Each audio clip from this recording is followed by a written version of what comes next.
रुपाली ठोंबरेला पत्र जातं, रुपाली ठोंबरेनी इकडं ती व्हायरल करतीये आणि नावासकट व्हायरल करते. तुम्हा सगळ्यांना माहिती आहे की एखाद्या महिलेचं जर चारित्र्य हनन करायचं असलं तर तो गुन्हा त्याच्यामध्ये एक आमचेच बंधू न्यूज चॅनलवाले आहेत, त्यांनी सुरुवातीला माझं नाव न घेता ती बातमी तयार केली होती. तर मी त्याच्या विरोधात तक्रार केली. कशामुळं? मी राष्ट्रवादी काँग्रेस पक्षाचे एक जिल्हाध्यक्ष आहे. जिल्हाध्यक्ष या नात्याने राष्ट्रवादी काँग्रेस पक्षाचं आणि पदाधिकाऱ्यांचं हे त्याच्यामध्ये नाव कायद्याच्या चौकटीमधून तुम्ही जर आता रुपाली ठोंबरे आहेच कोण? रुपाली ठोंबरे एक पदाधिकारी आहे, माझ्यासारखीच पदाधिकारी आहे आणि माझ्यासारखी पदाधिकारी असताना जर तुम्ही तिला निनावी पत्र देतायत, हे सर्व चुकीपासून की काळ बदललेला नाहीये.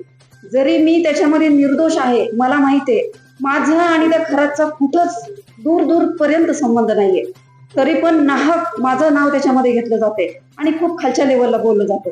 मग एक महिला असूनच दुसऱ्या महिलेला तुम्ही टार्गेट करताय, हे कितपत योग्य आहे? यामध्ये काय करते आणि काय हे पत्र सध्या व्हायरल तुमची काय? सध्या सगळीकडे महाराष्ट्रभर हे बंधू बाबाचं प्रकरण, खराचं प्रकरण गाजत आहे. सर्वप्रथम तर मी त्याचा जाहीर निषेध करते. आपला महाराष्ट्र हा शाहू फुले आंबेडकर यांच्या विचारांवर चालणारा आहे आणि आपल्या ह्याच महाराष्ट्रामध्ये असे निर्दयी घटना घडतायत, हे खूप म्हणजे निंदनीय आहे. त्याचा मी सर्वप्रथम जाहीर निषेध करते. आणि दुसरी गोष्ट झाली की जे निनावी पत्र रुपाली ठोंबरे यांना गेलेलं आहे आणि तेच निनावी पत्र, माझं काय म्हणणं आहे, तुम्ही स्पष्ट तर माझ्याशी तुमची दुश्मनी असेल तर तुम्ही स्पष्ट माझ्याकडे या, तुम्ही जे पुराव्यासकट ते जे आरोप असतील ते सिद्ध करा. तुमच्या सोशल मीडियातर्फे मी त्याची उत्तर द्यायला तयार आहे ना. तर तुम्ही असे एका महिलेची विनाकारण, काहीही तिचे पुरावे नसताना विनाकारण तिची बदनामी करतायत, हे सर्वस्व चुकीचं आहे. त्याच्यामध्ये रुपाली ठोंबरेला पत्र जातं, रुपाली ठोंबरेनी इकडं ती व्हायरल करतीये आणि नावासकट व्हायरल करते. तुम्हा सगळ्यांना माहिती आहे की एखाद्या महिलेचं जर चारित्र्य हनन करायचं असलं तर तो गुन्हा ठरतो आणि ते सर्वस्वी गुन्हेगार असतात समोरचे. त्याच्यामुळे मी त्याचाही जाहीर निषेध करते. माझं काय म्हणणं आहे, तुम्ही समोर या माझ्या आणि मला सांगा, ह्याच्यामध्ये म्हणजे आरोप केले तुम्ही माझ्यावर, त्याच्यात काही सिद्धता नाही ना. तुम्ही जे पत्र व्हायरल करताय, तुम्ही जे सगळ्या गोष्टी बोलतायत सोशल मीडियावर वगैरे, त्याच्यामध्ये तुम्हाला काय सिद्ध करायचंय नेमकं? त्याच्यामध्ये काय पुरावा आहे तुमचा? त्या तुम्ही सगळ्यांनी वाचलेलंच असेल ते पत्र, त्याच्यामध्ये पुरावा एकही नाहीये आणि मग बिना पुराव्याचं तुम्ही मला कशामुळे तुम्ही असं इतक्या खालच्या लेवलला बोलतायत, हे मला कळत नाहीये. नेमके यामध्ये राजकारण होतंय असं तुम्हाला वाटतंय का? आणि कुणाकडून हे अशा पद्धतीने पत्र व्हायरल करून फिरवलं जात आहे? तुम्ही काय तक्रार दिली का? तक्रार दिली, मी पोलीस स्टेशनला एक तक्रार दिलेली आहे. त्याच्यामध्ये एक आमचेच बंधू न्यूज चॅनलवाले आहेत, त्यांनी सुरुवातीला माझं नाव न घेता ती बातमी तयार केली होती. तर मी त्याच्या विरोधात तक्रार केली. कशामुळं? मी राष्ट्रवादी काँग्रेस पक्षाचे एक जिल्हाध्यक्ष आहे. जिल्हाध्यक्ष या नात्याने राष्ट्रवादी काँग्रेस पक्षाचं आणि पदाधिकाऱ्यांचं हे त्याच्यामध्ये नाव बदनाम होते आणि बीड जिल्ह्याचं नाव आधीच आपण पाहतो बदनाम झालेले आणि त्याच्यामध्ये आपण जर बीडचं, आपण काय म्हणतोय, बीड आणि नाशिकचं कनेक्शन आणि क्वेश्चन मार्क देतोय. मी आज खुलासा करते की बीडचं आणि नाशिकचं काहीही संबंध नाही त्याच्यामध्ये. कारण इथले आपण बघतो, संस्कृती बघतो बीडची कशी आहे. नाहक एखादी गोष्ट जर छोटी असली तर त्याचा मोठा बाऊ करायचं आणि हवेत गोळ्या झाडायच्या, पुरावे काहीच नाहीयेत आणि काहीतरी सिद्ध करत द्यायचं आणि महिलेला बदनाम करायचं. एवढं करण्यापेक्षा राजकारण तुम्ही थांबवा. राजकारण कोणत्या लेवलला करायचं तुम्ही समोर या. मी तुमच्या प्रत्येक प्रश्नाचे उत्तर द्यायला तयार आहे आणि आपल्या महाराष्ट्र राज्याचे माननीय मुख्यमंत्री यांनी पण असे आदेश दिलेले आहेत की या प्रकरणामध्ये कुणीही राजकारण करू नये. आणि असं असताना देखील आपण जर प्रत्येक गोष्टीमध्ये एका महिलेला प्रत्येक वेळेला टार्गेट करत असू आणि राजकारण करत असू, तर हे खरंच आपल्या समाजाचं दुर्दैव आहे.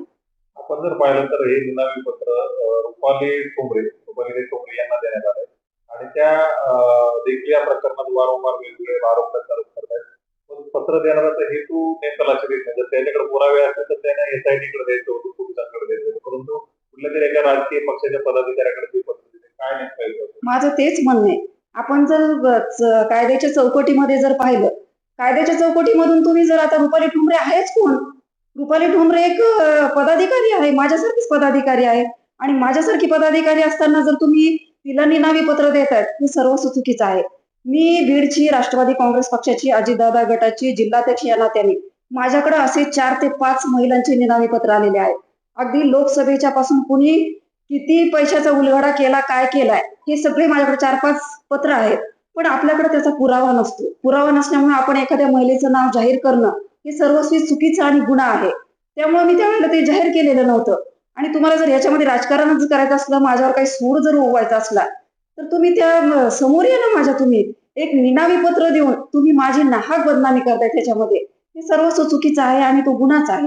अशा पद्धतीने तुमचं नाव घेऊन बदनामी करणाऱ्यांना काय इशारा असेल आणि काय तुम्हाला कारवाई तुम्हाला करावी लागेल?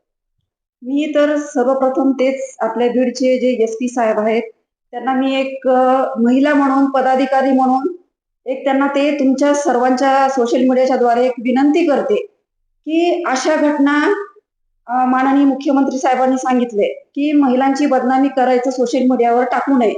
तरी पण जर अशी महिलांची बदनामी होत असेल, तर हे खरंच आपल्या समाजाचं दुर्दैव आहे.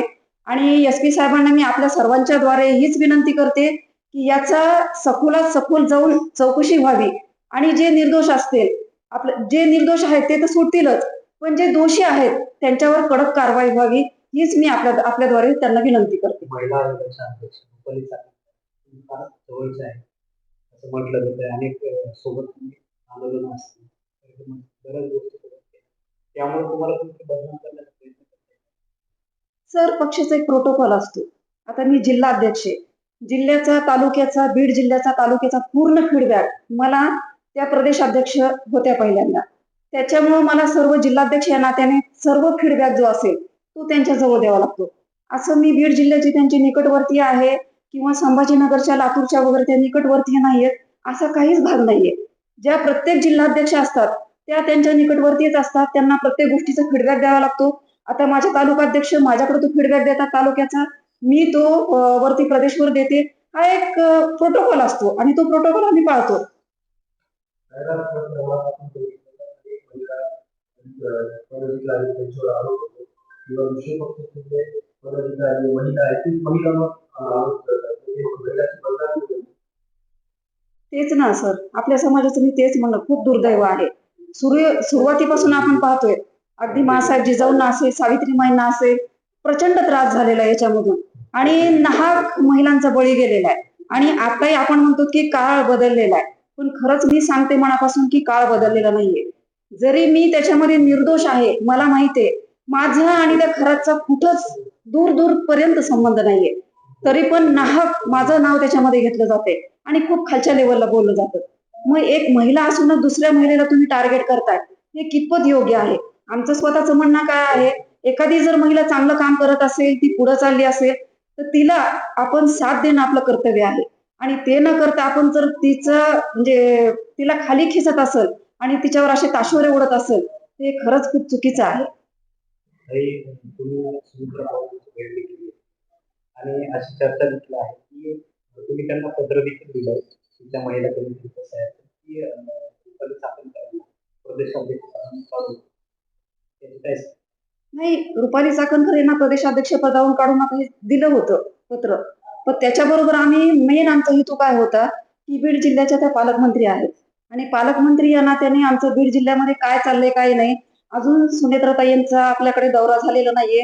त्याच हिशोबाने आम्ही महिलांचं काय चाललंय, महिलांना एक थोडंसं महिलांचं संघटन आम्हाला वाढवायचे, तुम्ही त्या दृष्टिकोनातून आम्हाला ताकद द्या, असं आम्ही ते वहिनी साहेबांना तिथे सजेशन करण्यासाठी गेलेलो होतो. त्याच्यामध्ये दुसरा आमचा काहीच हेतू नाही.